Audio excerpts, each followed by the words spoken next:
United going forward with Rasmus Højlund. Look at the pace, blistering pace. Højlund! Special moment, special goal. Luke Shaw ingin Manchester United melakukan hal ini. Manchester United musim ini punya masalah yang besar. Mereka tidak bisa konsisten meraih hasil yang positif. Contohnya saja mereka bisa menang 2-1 atas Chelsea. Namun di laga berikutnya United dihajar Bournemouth 3-0 dan disusul kekalahan melawan Bayern Munchen. Luke Shaw lantas berharap United bisa menggunakan laga melawan Liverpool sebagai pijakan untuk bisa tampil konsisten di musim ini. Manchester United bertamu ke markas Liverpool di Anfield pekan ke-17 Premier League musim ini pada hari Minggu. Setan Merah diprediksi bakal dilumat di pertandingan klasik tersebut. Pasalnya musim lalu mereka digilas dengan skor 7-0 di TKP yang sama. Namun United mampu belajar dari laga sebelumnya. Itu harus menjadi fondasi saat ini. Setiap pertandingan, baik laga tandang di Anfield atau di Old Trafford, harus selalu sama. Dan saya pikir disitulah kekurangan kami. Saya pikir adalah konsistensi, ucap Luke Shaw. Luke Shaw juga berharap skuad Manchester United bisa tampil konsisten secepat mungkin. Oleh karena itu mereka harus bekerja ekstra keras. Saya pikir dalam satu pertandingan kami tampil luar biasa. Misalnya pertandingan melawan Chelsea di Old Trafford, ungkap Luke Shaw. Kami memainkan pertandingan yang sangat bagus, lalu kami kecewa dengan bermain melawan Bournemouth di sini dan kalah 3-0. Itu tidak bisa diterima, kami tidak bisa terima hal itu dan ini adalah sesuatu yang perlu ditangani dan diubah dengan sangat cepat karena kita tidak bisa terus melakukan hal itu, tegas dari Luke Shaw. Peminjaman pemain muda ke divisi Championship. Klub Championship Preston North End telah menunjukkan ketertarikan untuk meminjam gelandang muda Manchester United dan Gore bulan depan. Dan Gore masih kesulitan untuk masuk ke dalam skuad Manchester United meski mereka kehilangan banyak pemain inti. Dan Gore merupakan pemain berbakat yang dimiliki Manchester United. Dia bahkan telah mencuri panggung saat berlaga di ajang uji coba pramusim. Namun dengan situasinya yang jarang bermain di musim ini, Manchester United condong akan mengizinkan beberapa pemain muda mereka untuk dipinjamkan bulan depan demi menit bermain reguler. Khususnya dengan mereka telah tersingkir dari Carabao Cup dan ajang antar klub Eropa untuk paruh kedua musim ini. Fakta pertama mengenai Dan Gore adalah dia bukan produk akademi asli Manchester United. Dan Gore mengawali karirnya di dalam tim muda Burnley. Dia bermain di sana hingga dia berusia 14 tahun. Bakat besar Dan Gore berhasil diendus pemandu bakat Manchester United. Alhasil di tahun 2018 mereka berhasil meyakinkan sang pemuda untuk pindah ke akademi Manchester United. 27 September Manchester United berhadapan dengan Crystal Palace di ajang Carabao Cup. Di laga itu Erik ten Hag membawa sejumlah pemain muda di skuadnya. Salah satunya adalah Dan Gore. Gelandang muda itu diberikan kesempatan Erik ten Hag untuk debut secara kompetitif di dalam tim utama United.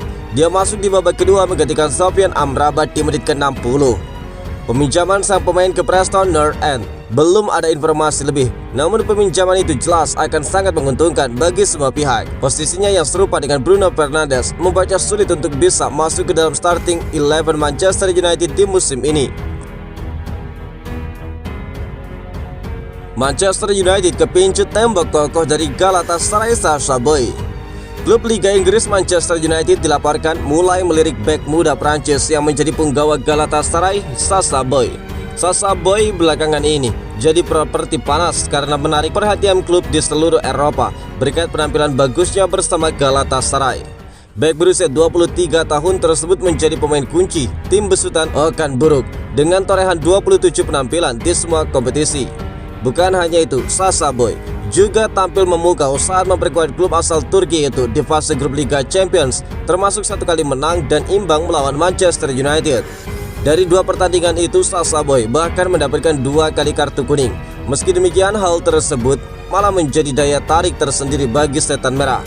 Tampil solid di lini belakang, Sacha Boey gagal membantu Galatasaray bertahan di Liga Champions, namun bakal bermain di Liga Eropa karena finish di tempat ketiga.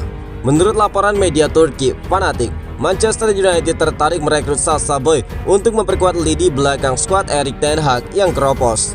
Diketahui barisan pertahanan Manchester United musim ini kurang konsisten menyusul absennya sejumlah nama dari skuad. 2 bek tengah Lisandro Martinez dan Miguel dilanda cedera. Adapun 2 bek kanan Diogo Dalot dan Wan-Bissaka belum dapat kepercayaan penuh dari Erik ten Hag.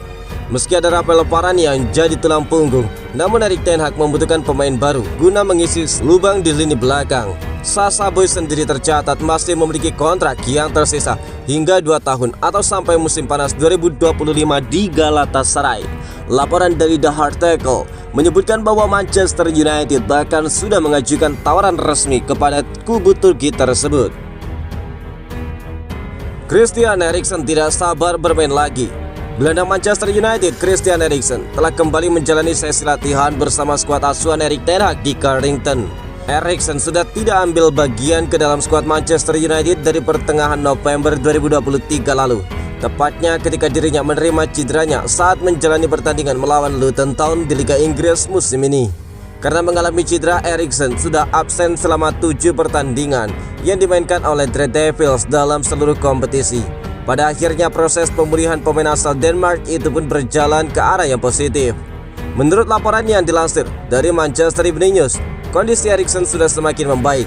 Bahkan dirinya dikabarkan bisa akan segera kembali diturunkan oleh Erik ten Hag saat menjalani jadwal padat di bulan Desember 2023 lantaran telah mengikuti sesi latihan bersama rekan-rekannya. Saya berharap untuk segera mengenakan jersey klub ini lagi di lapangan.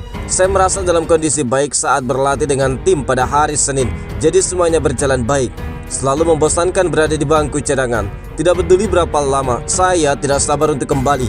Anda harus memastikan diri Anda bugar dan siap bermain. Kemudian manajer jelas akan mengambil keputusan perihal seleksi, ungkap Christian Eriksen. Masih ada Deadwood yang bertahan di Manchester United. Deadwood merupakan istilah para penggemar di sepak bola, merujuk pada individu yang tidak berguna di dalam tim. Dengan kata lain, Deadwood ini adalah beban. Mourinho yang pernah menangani Manchester United sejak 2016 sampai 2018 sudah bisa melihat para Deadwood yang dianggapnya penghambat kesuksesan klub. Manchester United kembali disinggung oleh Jose Mourinho dalam sebuah wawancara. Kali ini dia berbicara tentang para Deadwood yang ada di dalam klub. Dia membagikan pengalamannya itu dalam sebuah wawancara eksklusif dengan John Obi Mikel dalam sebuah siaran bernama Obi-Wan Podcast. Manajer yang dijuluki sebagai The Special One itu menegaskan, Deadwood di Manchester United ini mencangkup para pemain, staf termasuk di jajaran manajemen itu sendiri. Sampai sekarang masih ada orang-orang itu di dalam klub. Kalau saya berbicara orang-orang berarti termasuk mereka yang bukan para pemain, ungkap Jose Mourinho. Dia tidak mengungkap lebih detail siapa saja individu yang dianggapnya jadi beban. Yang jelas ada beberapa pemain yang bertahan sejak kepemimpinannya hingga saat ini. Hanya ada 4 pemain tersisa dari skuad yang pernah diasuh oleh Jose Mourinho pada Mei 2016 silam. Mereka adalah Marcus Rashford, Scott McTominay, Anthony Martial dan juga Luke Shaw. Martial sudah lama ingin dijual oleh Mourinho, tetapi gagal di tahun 2018. Luke Shaw pun berulang kali dikritik secara terbuka oleh Mourinho.